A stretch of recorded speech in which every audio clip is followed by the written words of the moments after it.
E aí, pessoal, tudo bem com vocês? Muito boa noite. Voltando aqui para mais uma aula de DevSecOps. Fazia já alguns dias que a gente não se encontrava por aqui, tivemos alguns uns percalços aí no caminho, mas estamos de volta. E hoje para uma aula super legal, uma aula bem prática. Então hoje a gente vai ver bastante coisa acontecendo, mão na massa mesmo, vendo como é que funciona, tudo aquilo que a gente já falou até aqui, em bastante teoria de prática, a gente vai ver acontecendo aqui, tá? E, e vai ser bem legal. A gente tem hoje uma aplicação teste aqui, desenvolvida para a gente usar na aula de hoje, e também vamos fazer toda a parte de pipeline dela, de DevSecOps, até um deploy, tá bom? Então, essa é a ideia da aula de hoje. E para quem não me conhece ainda, meu nome é Salomão Luz, eu já atuo há 18 anos no mercado de TI e há 8 anos atuo somente com DevSecOps. E o meu objetivo aqui é fazer com que você possa se tornar um profissional reconhecido e um profissional de destaque através do DevSecOps e que consiga ganhar até 3 vezes mais com DevSecOps. Beleza? Então vamos lá, pessoal. Sem mais delongas hoje, sem enrolação, a gente vai direto para a tela da nossa aplicação aqui. A aplicação que a gente vai usar hoje ela foi desenvolvida por mim mesmo aqui, tá? Ela é uma aplicação exemplo, tá? Então ela é muito simples e ela é um dashboard financeiro, tá? Simula um dashboard financeiro.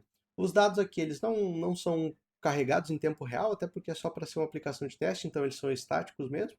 Mas seria uma aplicação que simula aí um dashboard onde a gente tem ações, ações na bolsa, onde a gente tem variação de bolsas como Ibovespa, SP500 Estados Unidos, e também variação do valor de moedas e commodities, tá? Simulando realmente uma aplicação real. Stack que eu usei para construir ela, tá? Foi feita em PHP 8.4, tá bom? Então a gente está usando PHP, que é uma linguagem para aplicação web muito utilizada. A gente está usando PHP 8.4, que é uma das versões mais recentes. E um framework de PHP que é o CodeIgniter 4, um framework muito popular de mercado. Tem bastante material sobre ele aí. Então a gente está usando aqui uma aplicação desenvolvida em tecnologias muito utilizadas no mercado hoje para a gente ter um cenário muito real de verdade, tá? E aí a nossa aplicação, ela vai ter o seu código hospedado no Azure DevOps, que a gente vai utilizar aqui, como a nossa plataforma de hospedagem de código e versionamento de código, e também como a nossa plataforma de pipelines, tá? Então a gente vai ter aqui no Azure DevOps também as nossas pipelines de DevSecOps que a gente vai ver funcionando ela aqui, tá? Então, com a aplicação rodando, a gente vai simular como seria um ambiente de mundo real. E aí vamos resgatar o que a gente falou nas aulas passadas já. A gente sempre bateu na tecla que qual é o profissional que é valorizado? É aquele que consegue entregar uma aplicação segura não depois que ela foi atacada, não depois que ela já teve problemas, mas antes. Uma aplicação que a gente consiga fazer essas validações antes e garantir, desde o início do ciclo de vida da aplicação, que ela vai estar segura para ser deployada a qualquer momento, tá? Então, hoje a gente tem aqui essa ideia para fazer, tá bom? E aí a gente tem também aqui no meu VS Code a aplicação toda pronta. Não vou ficar no desenvolvimento da aplicação aqui, que não é o nosso foco, tá? Mas ela tá ok. E a gente tem aqui também toda a nossa pipeline desenvolvida lá pro Azure DevOps, tá? Então, como é que vai acontecer? A gente vai analisando uma pipeline que já rodou, né, dessa aplicação e a gente vai vendo como funciona tudo isso, tá? Então vamos começar. Aqui no Azure DevOps, a gente tem a nossa pipeline aqui, tá? E eu vou abrir ela e eu vou pegar aqui a última vez que ela rodou para a gente ir analisando o que que acontece. Então vamos lá, a gente tem aqui, quando a gente desce um pouquinho aqui na pipeline, a gente tem já tudo mais visual, tá? Os nossos estágios da pipeline. Uma pipeline, ela é organizada ali em vários níveis para a gente ter essa organização visual e poder é, construir ela da melhor forma possível, tá? Então, falando especificamente aqui do Azure DevOps, a gente tem três níveis, tá? Quando a gente de coisas a rodar quando a gente está construindo uma pipeline. A gente tem o nível mais alto, tá? O nível mais alto são os estágios, ou como a gente vê aqui, os stages, né? Tá tudo em inglês. Os estágios, então, dentro desses stages, eu vou ter jobs, tá? Então a gente pode também ter uma visão puramente de jobs aqui, e ela é mais simples, né? Somente uma lista, tá? E dentro desses jobs, tá? A gente pode ver aqui também, né? Dentro de cada stage eu posso expandir aqui e ver os seus jobs, tá? E dentro desses jobs eu vou ter steps, né? Que são os passos que vão ser realizados ali, tá? Então ela está organizada aqui com vários stages, um para cada situação da pipeline, né? Para cada ação que a gente vai fazer, tá? E aí dentro desses stages a gente pode ter um ou mais jobs, tá? E aí dentro dos jobs a gente pode ter vários steps. Aí dentro dos jobs aqui a gente vai ver que todos têm vários steps, tá? Então, então vamos lá. Quando a gente falava, olha, tu tem que garantir a segurança da aplicação antes dela ir para o ambiente. Como a gente faz isso? Né? E aí eu dei algumas dicas também. Mas a gente tem várias coisas. E assim, a gente não vai cobrir tudo aqui nessa aula, né? Porque tudo é muita coisa, eu acho que é impossível aprender tudo, principalmente na TI, porque está em constante evolução, então a gente tem que continuar sempre evoluindo todo dia. Mas a gente vai aprender um básico muito bem estruturado, que vai te dar uma segurança muito melhor na tua pipeline, tá? Então a gente tem alguns passos que a gente já começa fazendo logo de cara, tá? E o primeiro deles é o SAST, tá? O que é o SAST? O SAST, ele é o que vai analisar o nosso código da aplicação em busca de vulnerabilidades. Então, o que vai acontecer aqui? Ele vai escanear todo o nosso código estático, né, que é o código que a gente escreveu, tá? Ele vai analisar todo o nosso código, buscando por vulnerabilidades, tá? E nesse caso aqui, a gente está utilizando uma ferramenta que ela é open source, é o SendGraph, tá? Existem outras também, como eu falei já em outras aulas, ou até alguns conteúdos ali no Instagram com dicas. Existe, por exemplo, o Triv, né? A gente está também utilizando o Triv aqui para um outro cenário, tá? Mas eu poderia usar aqui para alguma coisa de SAST. Existe também o Better, que funciona muito bem, tá? Então, um primeiro ponto importante é eu desenvolver a aplicação. Aonde eu vou procurar vulnerabilidades? No código. É no código que eu escrevi, ou que um desenvolvedor escreveu, né, que não necessariamente seja eu, procurar nesse código vulnerabilidades que possam trazer problema para a minha aplicação, tá? E aí eu executo isso na minha pipeline de forma automatizada. Por quê? Porque quando eu executo na pipeline, eu posso configurar ela para que, se for encontrada alguma vulnerabilidade, eu bloqueio a pipeline e ela não pode seguir, né? Porque se vocês forem acompanhar aqui, a pipeline ela é uma linha que sempre vai andando para frente. Então a gente tem todos esses stages aqui que estão abaixo do outro, por que que eles estão assim? Porque eles executam em paralelo, né, para poder ser mais rápido, vamos dizer assim, né? Mas depois disso, a gente tem outros stages aqui que eles acontecem sequencialmente. E o legal disso é que o que que acontece? Eu consigo, por exemplo, esse stage aqui chamado Build Docker, tá? Que é para construir a imagem da aplicação. Se eu tenho ele depois desses outros stages meus aqui, que é o de SAST, SCA, o de teste ou de lint, eu posso usar como pré-requisito para seguir para esse stage de build, eu posso usar qualquer um dos stages anteriores ou todos, e eu coloco que a condição para que eu siga para frente é que os anteriores tenham dado sucesso, ou seja, não tenho tido nenhum problema, né? Não achado nenhuma vulnerabilidade. Então aqui é dessa maneira que eu já consigo parar a minha pipeline para que ela não siga até o último estágio de deploy se eu encontrar algum problema aqui. Tá? Então vamos entrar aqui em alguns desses stages. Tá? Quando eu entro no stage aqui, a gente tem uma outra visão, tá? Que ela é bem mais sequencial aqui, mas vocês podem ver aqui que segue o mesmo padrão, tá? Eu tenho aqui os meus stages da mesma forma, né? Como por exemplo o SAST sem grep, SCA, teste. Dentro do stage eu vou ter a visão dos meus jobs, tá?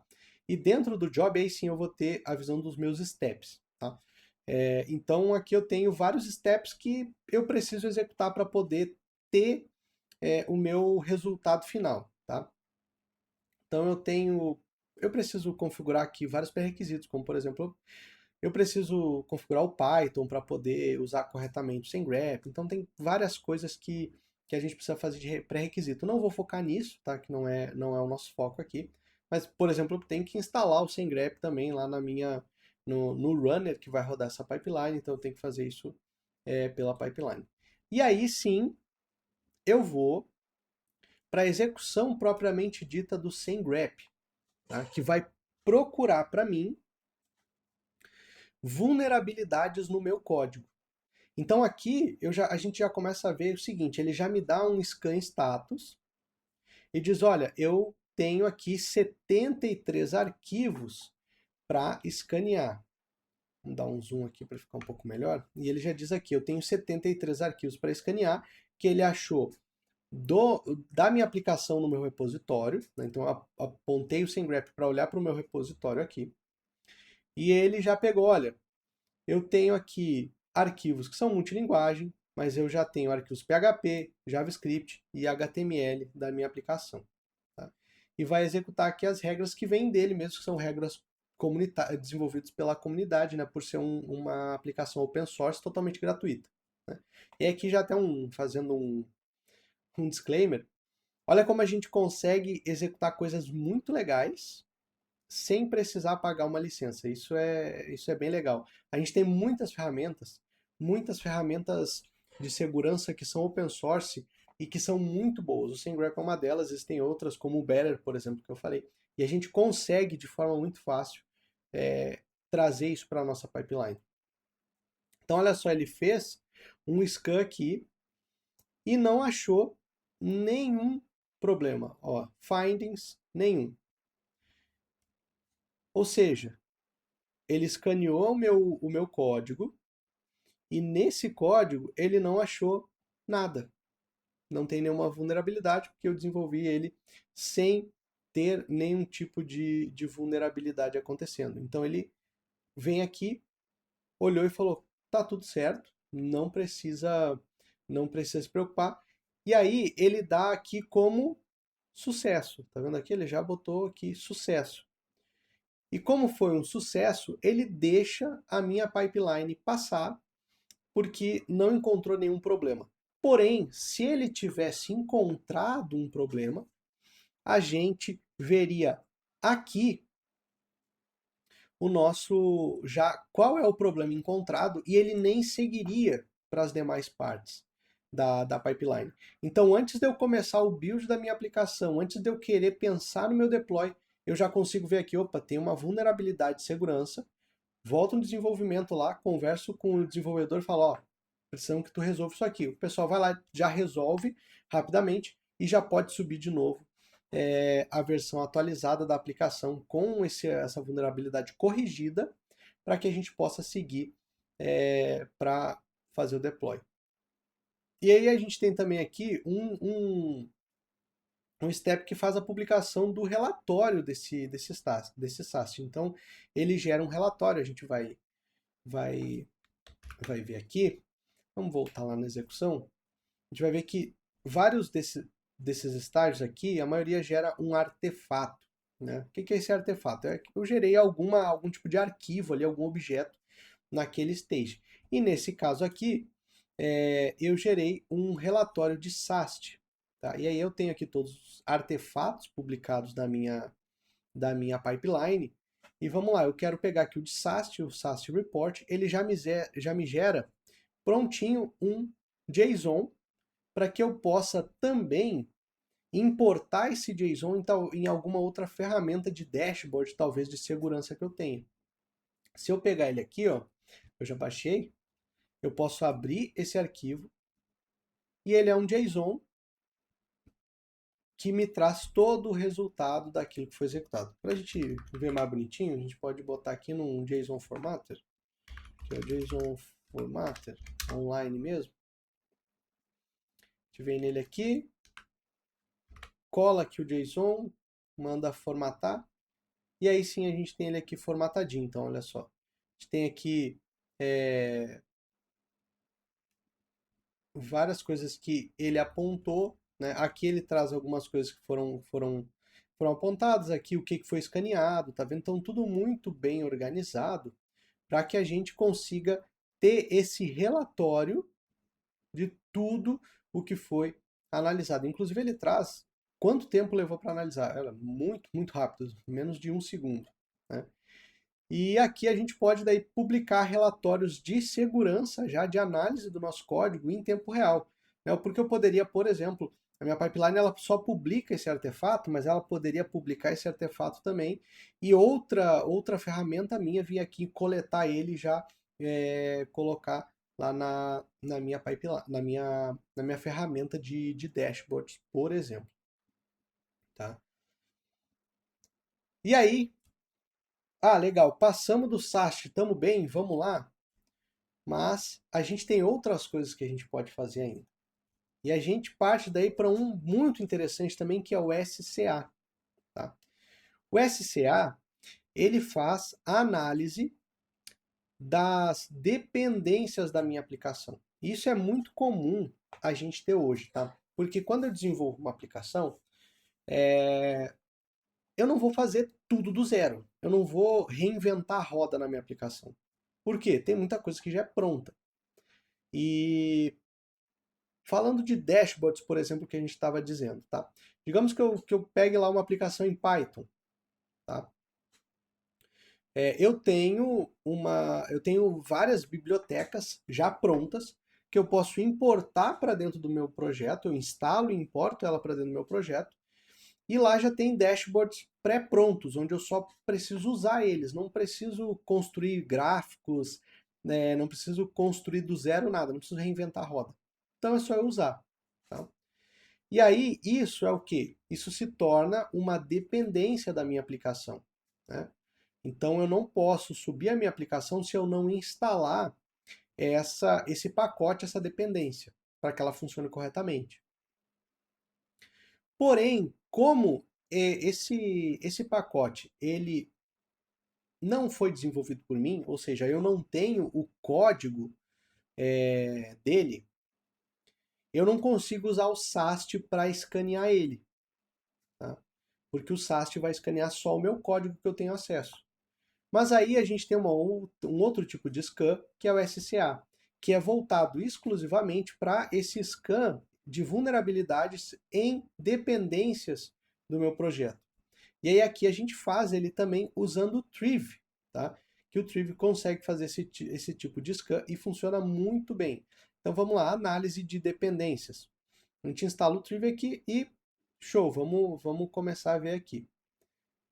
Então ele executa aqui o Triv, né, tudo bonitinho, e a gente tem um resumo dele aqui. E olha que legal, ele já traz um report summary, ou seja, um report já rápido aqui, me dizendo, olha, eu encontrei esses targets aqui, ou seja, isso aqui que eu posso analisar, e aí ele tem aqui quantas vulnerabilidades, quantas secrets vazadas, né, que são quantos segredos, ou como senhas, por exemplo, vazadas, ou misconfigurations. Misconfigurations seriam configurações erradas, vamos dizer assim. Tá? Nesse caso, a gente aqui está procurando só vulnerabilidades, então a gente não está olhando para a misconfiguration. Vulnerabilidades, o que que ele analisou? Tá? Ele veio aqui e analisou o meu Composer Lock. Por que ele analisou o meu Composer Lock? Porque no PHP a gente usa o Composer para instalar dependências. Tá? E aí todas as dependências do meu projeto ficam nesse arquivo. Então, se a gente for ver aqui, ó, vamos ver direto no nosso VS Code aqui. Eu tenho aqui o arquivo, o Composer.json, que é onde eu digo quais dependências eu preciso instalar, tá? E o Composer Lock, que são quais as que foram instaladas, tá? Então eu tenho aqui, ele é um JSON, tá? Eu tenho aqui meus pacotes. E aí eu vou ter vários pacotes aqui. Por exemplo, eu tenho já o pacote do CodeIgniter, que é o meu framework que foi que eu estou usando. Ele, como não é algo que eu construí, né, não é puro e eu desenvolvi do zero, eu instalei ele também no meu projeto, eu instalei esse framework. Então ele consta aqui. E ele, como eu instalei ele, ele foi analisado. Então tem aqui já esse pacote que foi analisado, não teve nenhuma vulnerabilidade. Eu tenho aqui, vamos ver, ó, tem outro pacote aqui, o Laminas, tá? O Laminas Escaper, mais uma outra dependência que eu preciso para poder rodar a minha aplicação. Vamos lá, mais um, o PSR Log, para fazer logs da aplicação, também instalado aqui para que eu possa ter uma parte de log muito mais simplificado, não preciso fazer na mão. E por assim, e assim vai. Tem aqui o Faker, por exemplo, para gerar coisas fake dentro da aplicação de forma fácil. Então eu tenho todos esses pacotes que foram instalados, tá? E aí o Triv veio aqui e analisou pacote por pacote para entender se tinha alguma vulnerabilidade nele, tá? Não encontrou nada, então show de bola. Conseguimos agora analisar a nossa aplicação, né? Aqui com o SAST, usando o SendGrep. Conseguimos fazer um scan de dependências, né, que é o SCA, usando o Triv. Mas tem outras coisas que eu posso fazer também, para garantir que a minha aplicação não vá ter problemas em produção. E uma muito legal, que ela pode até não ser de segurança em si, mas ela entra como uma ótima prática que o DevSecOps pode orientar o desenvolvedor, é garantir os testes unitários da minha aplicação. O que é o teste unitário? É garantir que todas as funcionalidades da minha aplicação tenham testes automatizados para validar se aquilo que foi desenvolvido está realmente funcionando. Tá?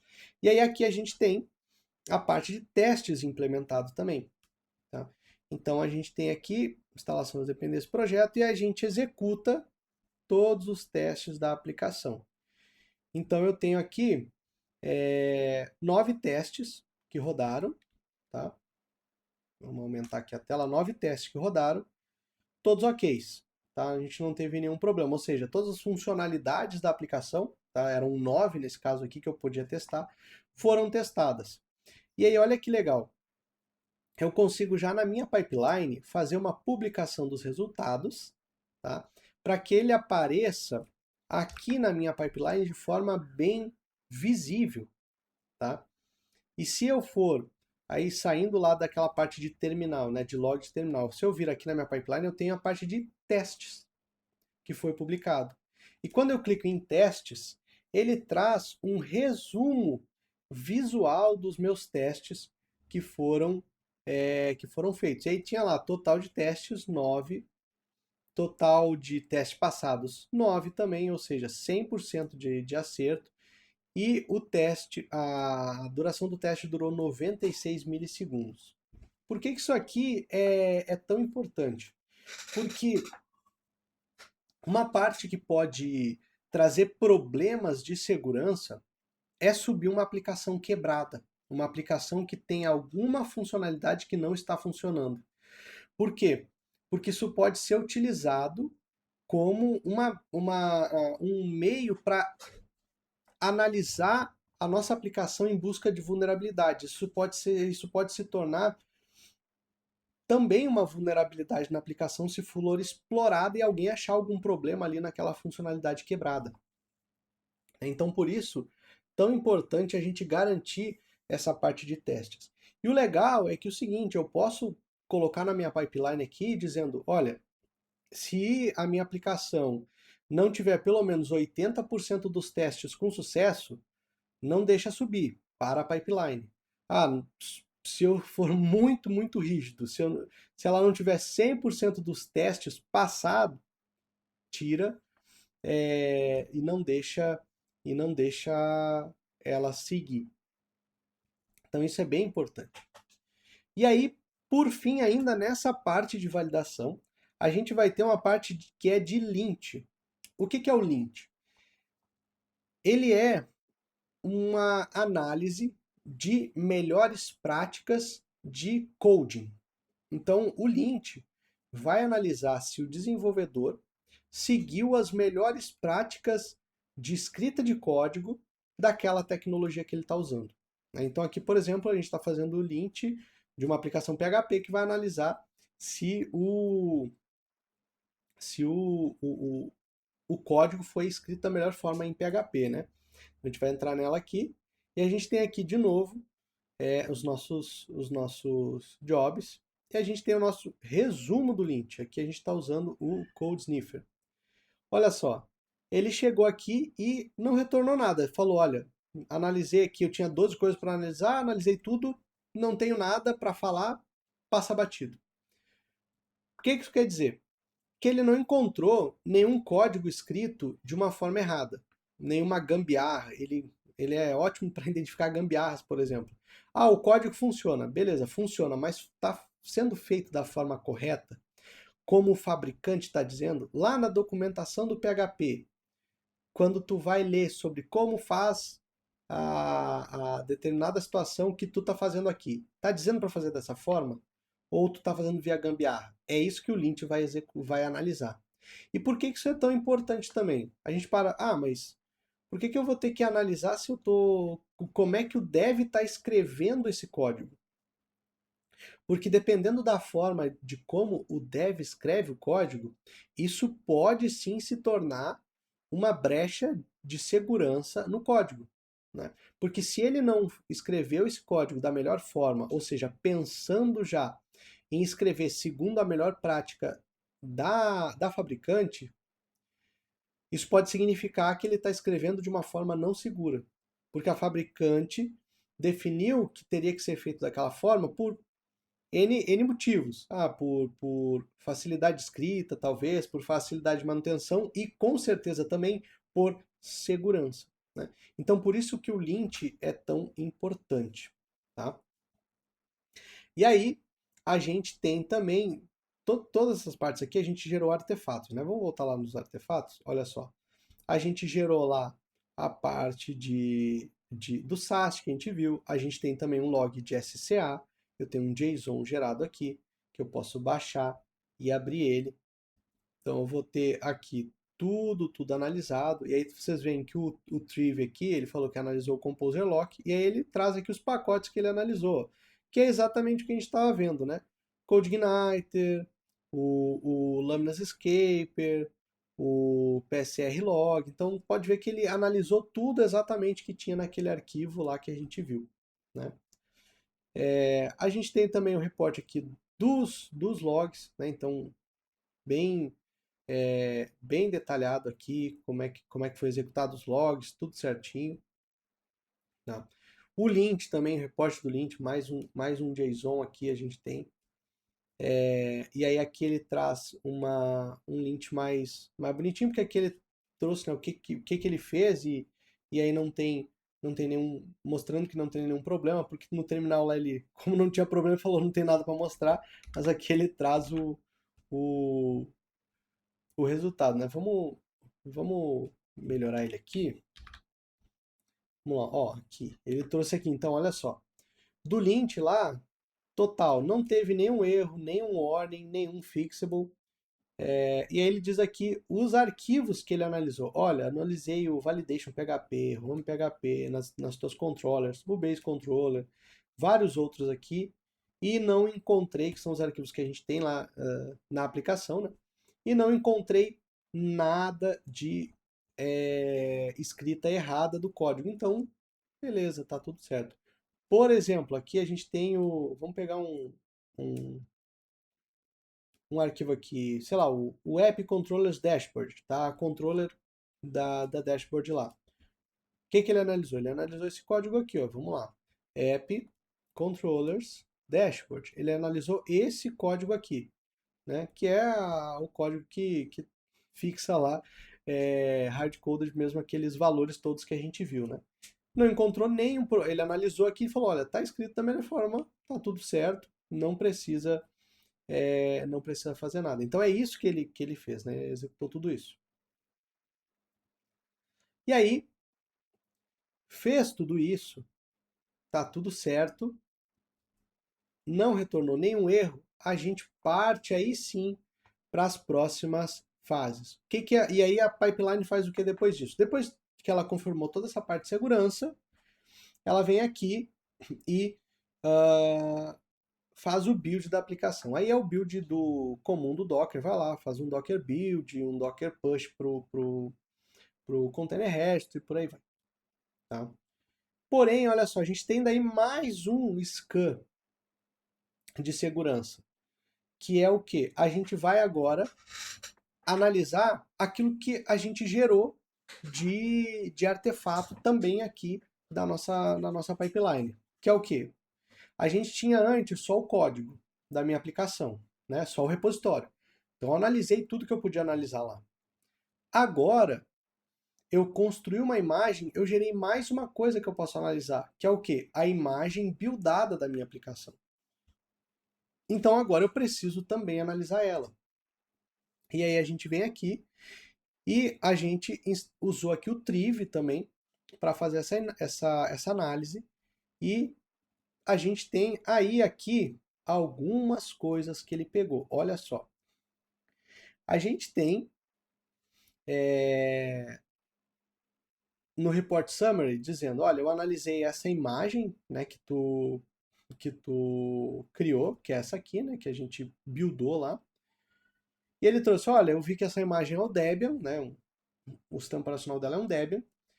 E vulnerabilidades, aqui está um pouco desorganizado, mas vulnerabilidades ele encontrou 85. Ó, e agora a gente já tem um problema. 85 vulnerabilidades. E aí aqui mais para baixo a gente tem o detalhamento dessas vulnerabilidades. Aí ele me trouxe aqui, olha, já vou te trazer aqui, total de vulnerabilidades das 85, 76 são altas, 9 são críticas. Então, muita vulnerabilidade importante. E ele vai me dizer aqui daí exatamente o que está acontecendo. Olha, tu tem a biblioteca aí, Apache 2, eu tenho essas vulnerabilidades que eu encontrei, o CVS, tal, tal e tal. Isso é vulnerabilidade alta. O status é que ainda está sendo afetado nessa versão. E qual é a versão que tu está usando dessa biblioteca? Essa aqui. Então, tá com problema, acha uma vulnerabilidade. E aí tem tantas e tantas outras vulnerabilidades aqui, ó, né? E ele aponta, inclusive, qual é o CVE, ou seja, qual é a vulnerabilidade que foi reportada para isso que ele encontrou. Tá? E aí, vamos pegar uma aqui, por exemplo, do Apache, essa primeira. A gente depois tem aqui o detalhamento da vulnerabilidade. Tá? Então, essa primeira aqui, por exemplo, ele diz, olha, isso é no Apache, ele fala que o buffer overflow no mod proxy permite um security bypass. E aí, se a gente quiser ter um detalhamento, ele ainda traz o link de todo o descritivo dessa vulnerabilidade. Vamos pegar ele aqui e abrir aqui no Vulnerability Database do Triv, que é desenvolvido pela Aqua, né?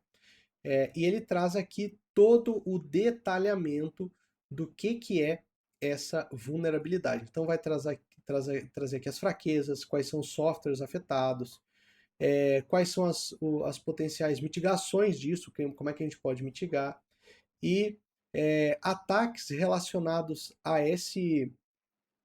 padrões de ataque relacionados a essa vulnerabilidade e algumas referências mais sobre essa vulnerabilidade. Tá? Então, um detalhamento muito, muito legal daquilo que foi encontrado. Tá? E aí a gente tem então aqui várias vulnerabilidades encontradas. Tá? E aí aqui a gente tem um ponto muito interessante para a gente analisar, porque olha só, olha como a gente pode também, mesmo colocando isso na pipeline, a gente pode ter problemas. Porque aqui ele reportou, mas o que não aconteceu? Ele não acusou aqui um alerta. Ele deu um fechei, vi que tinha vulnerabilidade, mas não reportou que isso era um problema. Então ele seguiu, foi lá, publicou o relatório. Se a gente vier aqui, ó, no artefato, vai ver que ele fez o scan report, publicou o relatório. A gente pode inclusive abrir ele aqui. Ó, tá aqui tudo publicadinho, tudo certo, inclusive detalhando tudo que ele achou aqui de vulnerabilidade, de tudo que fez aqui, tá? Então é um relatório muito detalhado, vocês podem ver que é gigantesco, tá? Mas aqui nessa pipeline a gente já encontra que teve uma falha que a gente tem aqui para poder ver nessa pipeline acontecendo, que é o seguinte: temos vulnerabilidade, não foi configurada corretamente a pipeline para que ele travasse a execução da pipeline no momento em que encontra esses problemas. Tá? Encontramos 85. Dessas 85 vulnerabilidades, 9 eram críticas, né? Ou seja, problema extremo. E ele deixou passar. O que aconteceu depois que deixou passar? Deploy. Tá?